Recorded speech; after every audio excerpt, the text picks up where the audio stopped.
કપૂર મંદિરમાંથી કપૂર લ્યો એટલે થઈ જશે.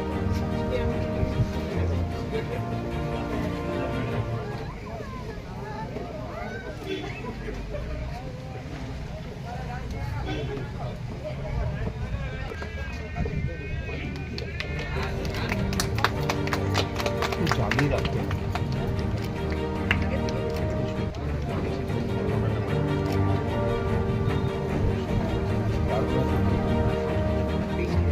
સ્માઇલ મુથુ પાપાચંદ ગ્રુપ અને બધા મેડમ આઈએસ અને જેટલા પણ બાળકો જ્યાં પહોંચી શક્યા છે અને જેટલાને આપણે પહોંચાડવાના છે એ બધાનું સ્વાગત કરું છું. જો તમારી આજુબાજુ પણ કોઈ પણ એવો બાળક હોય કે જેને થોડું કાપણ હોય, આ પ્રોગ્રામ આપણે 3 દિવસ અહીંયા ચલાવવાના છીએ. ઇવન એક હોસ્પિટલની જે ફેસિલિટી છે, જેમ કે આપણી પાસે ઓપરેશન થિયેટર છે, સ્ટાફ છે, જે સારામાં સારી છે કચ્છમાં. આપણે કચ્છમાં ઘણા બધા કેમ્પ થતા જોયા છે, પણ આવો કેમ્પ આ પહેલી વાર થઈ રહ્યો છે કચ્છમાં કે જેમાં કોટ કાપડવાળા બાળકોને આપણે સાજા કરી શકીએ છીએ. ભવિષ્યમાં આપણે જેમ નોર્મલ ખાતા પીતા બોલતા કરી શકીએ છીએ.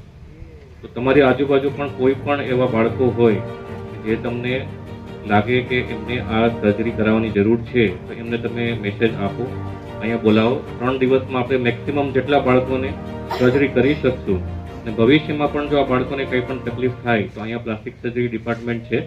Sir, sabhi ko namaste. It is my honor to be here at this event today, but more than that, I think it's an opportunity for me to learn about this cleft and palate anomalies that happen. And only when I understand and the district understand these anomalies, जो हम आगे जाके इसके बारे में awareness या इस surgeries के बारे में और लोगों को बता सकते हैं.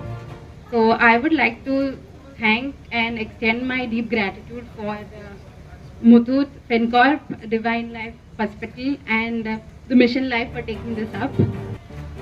I've been told that the cleft anomalies do not only cause physical difficulties, वो खाने के लिए और स्पीच के इश्यूज नहीं, और आगे जाके उसका